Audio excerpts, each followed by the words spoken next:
इस दुनिया में अगर आपको अच्छे से जीना है तो लोगों की मत सोचो कि वह क्या कहेंगे। लोगों का काम है कहना। आप निर्भीक होकर अपना काम करते रहे और अपने लक्ष्य के प्रति एकाग्र होकर आगे बढ़ते रहिए। पहले लोग आप पर हंसेंगे, पागल कहेंगे, बाद में धीरे धीरे आपको मानने लगेंगे और आखिर में आप उसके प्रेरणा हो जाएंगे। यार मेरी तो किस्मत ही खराब है, मैं तो कर ही नहीं सकता, ऐसा विचार मन से निकाल दो। आप में असीमित क्षमताएं हैं, आप सब कुछ कर सकते हैं। खुद पर भरोसा करना सीखो। आत्मविश्वास जिस व्यक्ति का उच्च स्तर का होता है वह तरक्की के नए कीर्तिमान रचता है। अपने को किसी से कम मत समझो। अक्सर हम दूसरों को देखकर अपने लक्ष्य निर्धारित करते हैं और दूसरों को देखकर उनके जैसा बनने की कोशिश करते हैं। हमें हमेशा एक बात याद रखनी चाहिए कि हर एक व्यक्ति की योग्यता और क्षमता अलग अलग होती है और हर एक का सोचने का समझने का स्तर भी अलग अलग होता है। हो सकता है जो आपका दोस्त कर सकता है वह आप ना कर सके, क्योंकि आपके दोस्त की क्षमता और योग्यता अलग है। अगर आपको भी अपने दोस्त जैसी गतिविधि करनी है तो अपने अंदर आपको उन क्षमताओं का विकास करना होगा। अक्सर हम लोग चिंता में इतना डूब जाते हैं कि जीना ही भूल जाते हैं, पर हमें चिंता नहीं चिंतन करना चाहिए। ज्यादा चिंता चिता समान होती है। हमें ये सोचना चाहिए कि हम समस्या का निवारण कैसे कर सकते हैं। दोस्तों, रोते हुए इंसान अच्छा नहीं लगता। रोना कमजोर लोगों की निशानी होती है। चेहरे पर मुस्कान होना चाहिए। आपको ये बात याद रखनी चाहिए कि आपकी कमजोर कड़ी अगर लोगों के सामने आ जाती है तो फिर यह चीज आपके लिए सबसे बड़ी सरदर्दी बन जाती है। हमारे अंदर बड़ी ही अजीब बीमारी होती है, वही है कि जो हम लोगों के बारे में सोचने लगते हैं वही हम उन्हें मान बैठ। जब तक आप उस व्यक्ति को अच्छे से नहीं जान लेते तो आप उस बारे में ऐसी धारणा नहीं बना सकते। आपको किसी व्यक्ति को जानना है तो उसके साथ आपको समय बिताना पड़ेगा। एक समय की बात है जब एक व्यक्ति अपने घर के बाहर बैठा मन ही मन कुछ सोच रहा था कि उसके सामने तभी भगवान प्रकट हुए। भगवान को अपने समक्ष देखकर उस व्यक्ति ने भगवान से एक प्रश्न किया कि मुझे जिंदगी में अनेक असफलताएं मिली है, अब मैं थक चुका हूँ, निराश हो चुका हूँ। हे भगवान, क्या मेरे जीवन का कोई महत्व नहीं है? क्या मेरा जीवन व्यर्थ है? मुझे बताओ कि मेरे इस जीवन का क्या महत्व है? व्यक्ति के इन प्रश्न को पूछने के बाद भगवान ने उस व्यक्ति को एक नीले रंग का चमकदार पत्थर दिया और कहा, जाओ और इस पत्थर की कीमत पता करो। जब तुम इस पत्थर की कीमत का पता कर लोगे तो तुम्हें पता चल जाएगा कि तुम्हारे जीवन का क्या महत्व है। लेकिन एक बात याद रहे, इस पत्थर को बेचना नहीं है। इसके बाद वह व्यक्ति भगवान के कहे अनुसार उस पत्थर की कीमत पता करने के लिए निकलता है। व्यक्ति उस नीले चमकदार पत्थर को लेकर सबसे पहले एक फल वाले के पास जाता है और कहता है, भाई ये पत्थर कितने का खरीदोगे? फल वाला उस पत्थर को ध्यान से देखने के बाद कहता है, भाई साहब आप 10 आम ले जाओ और यह पत्थर मुझे दे दो। जैसा कि भगवान ने पत्थर को बेचने के लिए मना किया था, उस व्यक्ति ने कहा, नहीं मैं ये पत्थर नहीं बेच सकता, मुझे माफ करना। फिर वह व्यक्ति एक सब्जी वाले के पास जाता है। सब्जी वाले से बोलता है, भाई ये पत्थर कितने का खरीदोगे? सब्जी वाला उस नीले पत्थर को ध्यान से देखता है और कहता है, भाई साहब मुझसे एक बोरी टमाटर ले जाओ और यह पत्थर मुझे दे दो। फिर उस व्यक्ति ने कहा, नहीं मैं पत्थर नहीं बेच सकता। इसके बाद वह व्यक्ति उस पत्थर को एक सुनार की दुकान पर ले जाता है जहाँ तरह तरह के आभूषण पड़े हुए थे। वह व्यक्ति सुनार से कहता है कि इस पत्थर की कीमत क्या है? सुनार उस पत्थर को बड़े ध्यान से देखता है और कहता है, मैं तुम्हें 1 करोड़ दूंगा, ये पत्थर मुझे दे दो। वह व्यक्ति सुनार से भी माफी मांगते हुए पत्थर को बेचने से मना कर देता है। फिर वह व्यक्ति उस नीले चमकदार पत्थर को एक हीरे व्यापारी के यहाँ ले जाता है और उस हीरे व्यापारी से उस पत्थर की कीमत पूछता है। तो वह हीरा व्यापारी उस पत्थर को पूरे 10 से 15 मिनट तक देखने के बाद एक मखमली कपड़ा लेता है और उस पत्थर को रख देता है और अपना सर पत्थर पर लगाकर माथा टेकता है और कहता है, ये पत्थर तुम्हें कहाँ से मिला? यह मामूली पत्थर नहीं है, यह इस पूरी दुनिया का अनमोल रत्न है। इस दुनिया की पूरी दौलत भी लग जाए तो इस पत्थर की कीमत नहीं लगाई जा सकती। फिर वह व्यक्ति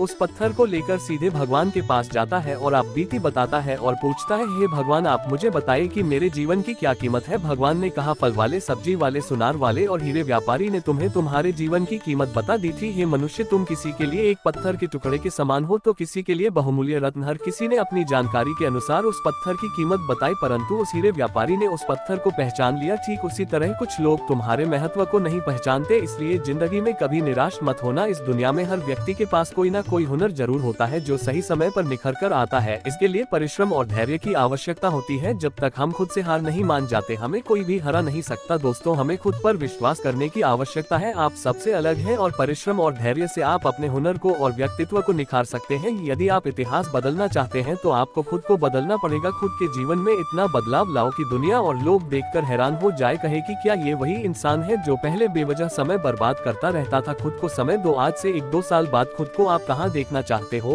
एक तारीख सेट करो और जितना आप में क्षमता है पूरी जोर लगा कर मेहनत करो और जब कुछ साल बाद लोग आपसे मिले तो आपको देखकर हैरान हो जाए। आपको खुद को बदलने में कितना समय लगेगा आपको भी पता होगा, क्योंकि सभी इंसान की क्षमता अलग अलग होती है। इसलिए आप अपनी क्षमता के अनुसार मेहनत करें। जब आप अपने जीवन के हर पहलू में छोटी सी छोटी चीज और बड़ी सी बड़ी चीज में बदलाव लाएंगे तो आपकी व्यक्तित्व खुद ही बदल जाएगी। और जब आप खुद को देखोगे तो खुद को पहचानने से इनकार कर दोगे और सोचोगे कि मैं पहले क्या था और अब मैं क्या हो गया हूँ। तो अब वह समय आ गया है कि लोगों को और पूरी दुनिया को आपको गलत साबित करना है और अपनी अहमियत दिखानी है, और इसके लिए आपको खुद ही बदलना पड़ेगा। ये बिल्कुल मायने नहीं रखता कि आपने अभी तक अपने जीवन में क्या किया था, आपने अभी तक अपने जीवन में कितनी असफलताएं देखी। अब भी समय है, खुद को बदल डालो। एक बहुत ही प्रसिद्ध कहावत है, समय रहते आपको संभल जाना चाहिए और आपको पता होना चाहिए कि आपको क्या करना है, नहीं तो बहुत देर हो जाने के बाद समय निर्धारित करेगा कि आपको क्या करना पड़ेगा। अब आपको अपने लिए स्वार्थी बनना पड़ेगा। पहले आप लोगों के हर काम के लिए हाँ बोलते थे, कहीं जाने को कहे तो तुरंत हाँ कहते थे। इन आदतों को अब बदलना पड़ेगा। अब वक्त आ चुका है ये सभी चीज बदलने का और खुद के बारे में सोचने का। अपने करियर के बारे में सोचो, अपने भविष्य के बारे में। जब आप लगातार पूरी ईमानदारी के साथ मेहनत करेंगे तब आपका लक्ष्य आपके करीब आता जाएगा, चाहे लक्ष्य कितना भी बड़ा क्यों ना हो। एक छोटे से गाँव में एक व्यक्ति रहता था जो हमेशा बदलाव और सुधार की बातें करता था, लेकिन उसे यह समझ नहीं आता था कि शुरुआत कहाँ से करे। उसका सपना था कि अपने गाँव को खुशहाल और संपन्न बनाए, लेकिन वह सोचता था कि वह अकेले क्या क्या कर सकता है। एक दिन वह तालाब के किनारे बैठा था। उसने देखा कि तालाब में एक एक बूंद पानी टपक रहा था और धीरे धीरे तालाब का स्तर बढ़ रहा था। क्या ये संभव है कि बूंद बूंद से तालाब भर जाए? ये सवाल उसके मन में गूंजता रहा। उसने उसी दिन फैसला किया कि वह छोटे छोटे कदम उठाकर अपने सपनों की ओर बढ़ेगा। सबसे पहले उसने अपने घर को साफ सुथरा रखा। उसके बाद उसने गाँव में गली में झाड़ू लगाना शुरू किया। शुरुआत में लोग उसकी हंसी उड़ाते थे, लेकिन धीरे धीरे कुछ और लोग उससे जुड़ने लगे। फिर उसने गाँव के बच्चों को पढ़ाना शुरू किया। वह न केवल उन्हें किताबों की शिक्षा देता बल्कि उन्हें ये भी सिखाता कि कैसे छोटी छोटी आदतें जैसे समय समय पर उठना, पेड़ों की देखभाल करना और दूसरों की मदद करना जीवन को बदल सकते। कुछ महीनों के भीतर गांव में बदलाव दिखने लगा। गंदगी कम हो गई, बच्चे पढ़ाई में आगे बढ़ने लगे और लोग एक दूसरे की मदद करने लगी। वह व्यक्ति समझ गया कि बड़े बदलाव की शुरुआत छोटे छोटे बूंदों से ही होती है। उस दिन तालाब के किनारे बैठकर उसने आसमान की ओर देखा और मुस्कुराया। उसने महसूस किया कि हर छोटा कदम, हर छोटी बूंद मिलकर एक बड़ा बदलाव लाती है। इस कहानी का क्या संदेश है? यदि आप अपने जीवन और समाज में बदलाव लाना चाहते हैं तो शुरुआत छोटी छोटी चीजों से करें, तभी आप आगे बढ़ सकते